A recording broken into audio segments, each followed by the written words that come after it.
近年來，在中國一些大城市裡，越來越多的人露宿街頭、橋洞、立交橋和地鐵口。那麼，更加驚人的事實是，根據統計，在中國無家可歸者正在呈現着年輕化，33歲以下的佔比61%，反而是60歲以上的只佔比25%。你吃飯了沒？現在沒吃。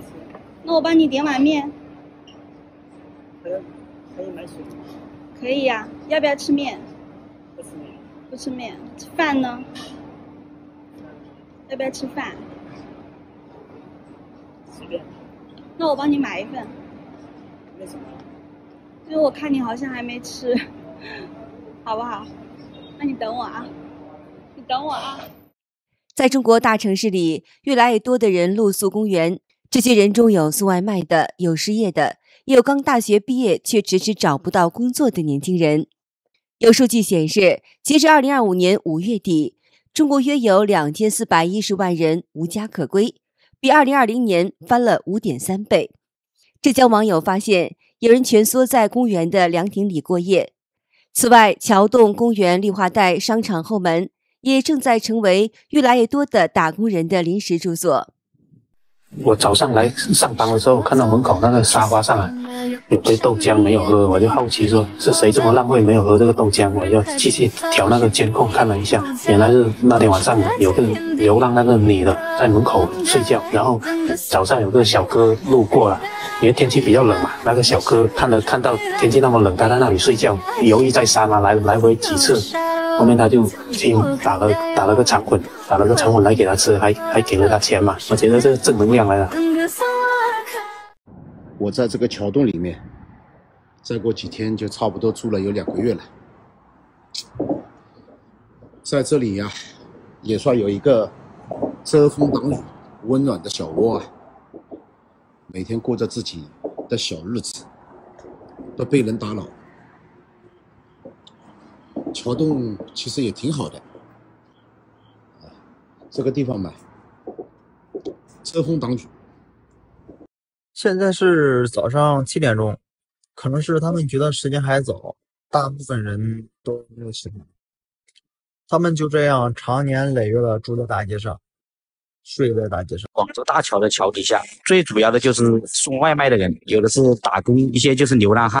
看到這種情形，心滿是悲戚。生活的重壓下，這個角落成為他唯一的避風港，心裡感到很心酸嘛。廣州很多橋底下都住着人。給大家看看在上海多不容易，為了省房租，情願睡在橋洞，然後晚上睡覺，白天還可以在這做飯。唉，人生啊，太累了。兄弟們，我找到新住所了，看，這麼大一個鐵皮房，現在開始打掃一下啊，然後就可以把帳篷搭起來了。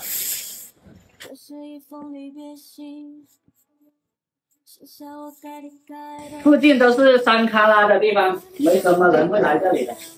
我去，蚊子還是挺多的，好多蚊子啊！帳篷搭起來。博主說，前幾天他得到一個壞消息，父親住院做了眼睛手術，他往家裡轉了3000多塊錢。母親現在也幹不了什麼重活，因為他前2年曾經腦出血，好在恢復的還算不錯，算是比較幸運了。來，老鐵們看看啊，警察來上這查房來了，這是廣東的大橋洞底下吧？應該是這家伙寄存的全是流浪漢吶，小網紅之類的。你看這老些人，警察隔三差五就得过來查一遍，看看有沒有外來的人。有外來人呢，你好登記呀，這也不是隨便亂住的啊。廣州一些立交橋下已經成為外賣員的過夜點，對他們來說，每月1000多塊錢的房租太貴了，他們寧願在立交橋下鋪個紙殼在上面睡覺，把省下的錢寄回家。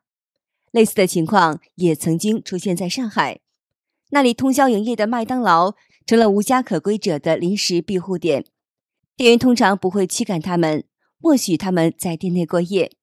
北京主要的露宿點在火車站、火車站廣場、廣場地下通道與立交橋。與廣州、深圳不一樣的是，北京露宿者的身份更加複雜一些，有失業的白領、農民工、求職者、上訪的外地人以及破產的商販。已經年底了，還有多少人和我一樣躺在出租屋沒找到工作的，天天睡到日上三竿，不知道時間為何物，天天念着找工作，找到又不想去，然後繼續找，反反复复，一天推一天，每天就3個軟件，招聘、外賣、抖音，一直循環。有時手機玩膩了發呆，腦袋空空，心裡也迷茫。其實人最怕的不是沒有工作，而是不知道自己想幹什麼，自己還能幹什麼，越來越自我懷疑，否定自我，不想社交，不想出門，困了就睡，餓了就點個外賣，吃飽躺着玩手機，看似還年輕，但又不那麼年輕了。被裁員了，今天是被裁員的第2天，在深圳應該沒有人比我更慘了吧？40歲，2個正讀高中需要花錢的孩子，上有老，中年失業，沒有專業的技能。雖然知道今年深圳大環境不好，但是真的到自己身上，覺得還是很突然，訂單越來越少，沒想到來得這麼快。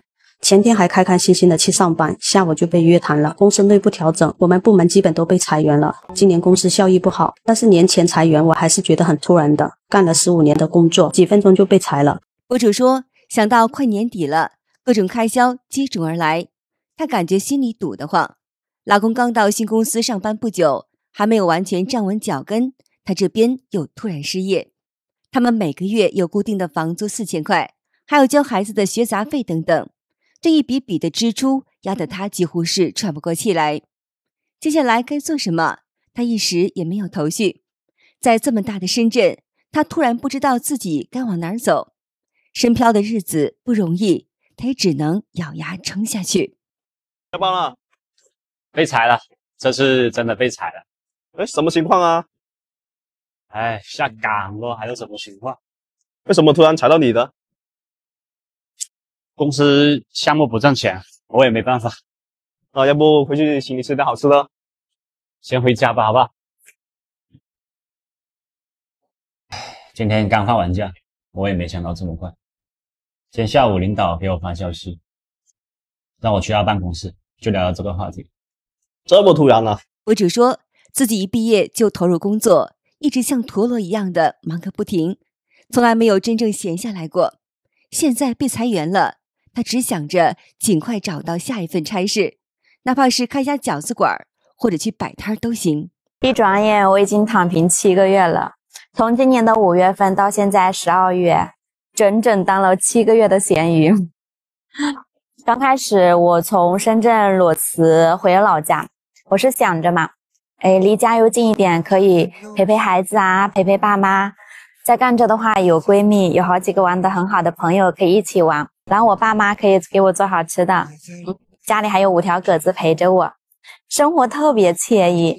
博主丫丫說，她長時間住在娘家，鄰居難免會有些閒言碎語，和父母長期生活在一起，也難免會產生摩擦。再加上她當時幾乎沒有經濟來源，壓力越來越大，處在失眠狀態，常常是整夜睡不着覺。後來他想，既然是這樣，不如出去闖一闖，於是便來到了深圳開始找工作。但是他很迷茫，不知道自己能做些什麼，高不成低不就的，薪資高的崗位他勝任不了，薪資低的他又不甘心，兜兜轉轉找了一圈，依舊沒有找到合適的工作。我今天又去面試了2家工作，又失敗了。你們說為什麼就這麼難呢？我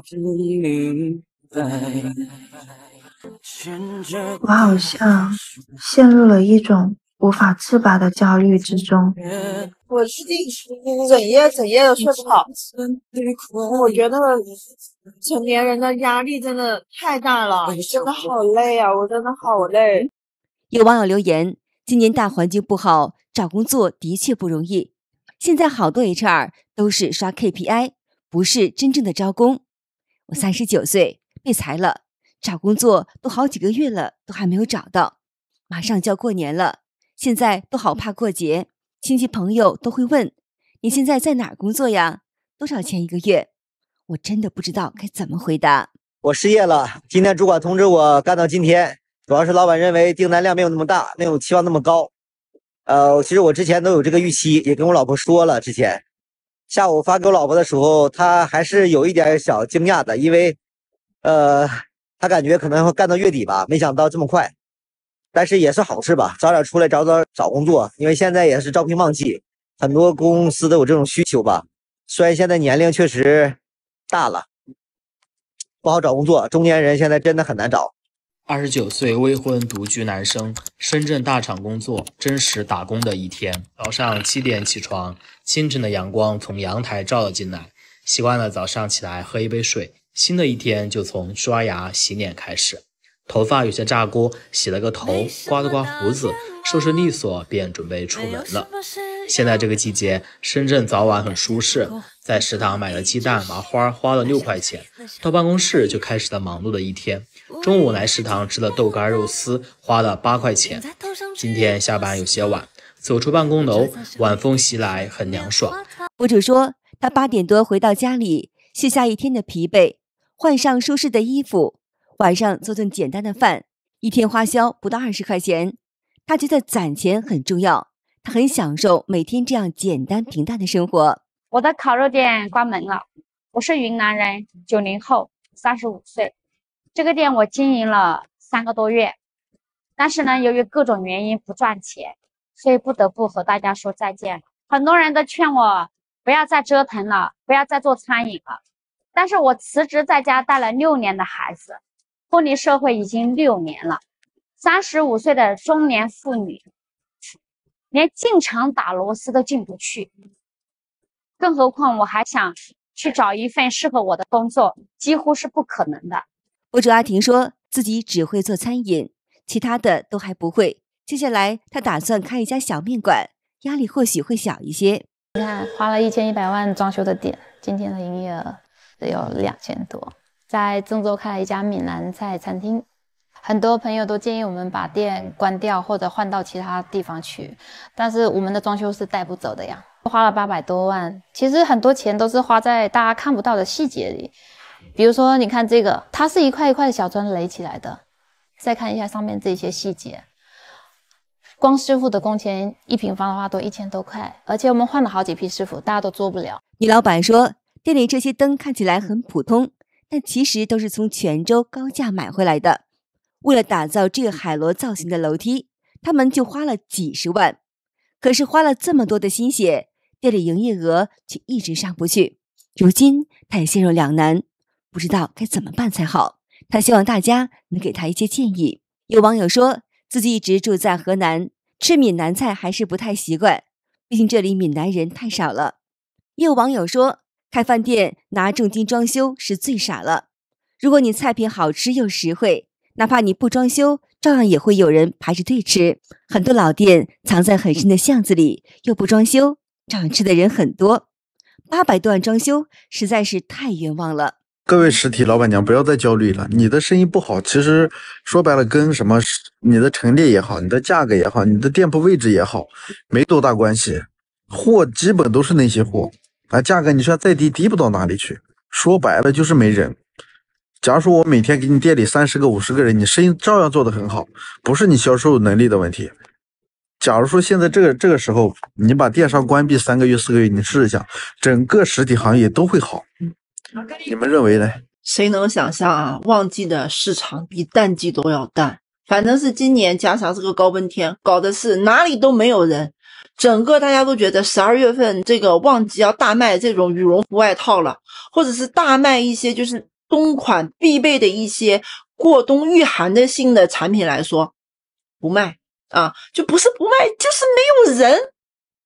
人去哪裡了？對於我們現在做批發市場的啊，靜悄悄的，手機裡沒有客戶，基本上你憑着自然客來到店裡的啊，很多老闆娘真的開單都很困難。兄弟們，我真的快受不了了，6點半出來擺攤到現在9點半了，站了3個小時，一個人都沒賣出去。我感覺我就不適合做生意，我就不是這塊料。除了進廠以外，我想不出來我還有什麼更好的出路。所有的路都是我一個人扛，沒有前路的指引，沒有家人的托舉，無論我做什麼都掙不到錢。這眼看快要到期的房租，銀行都催着短信，叫我怎麼生活啊？為什麼這世界就容不下我呢？好的，今天就和大家聊到這兒了，請您記得點讚、訂閱、留言，並且分享給您的朋友們。感謝您的支持，我是美玲，我們下期節目再見。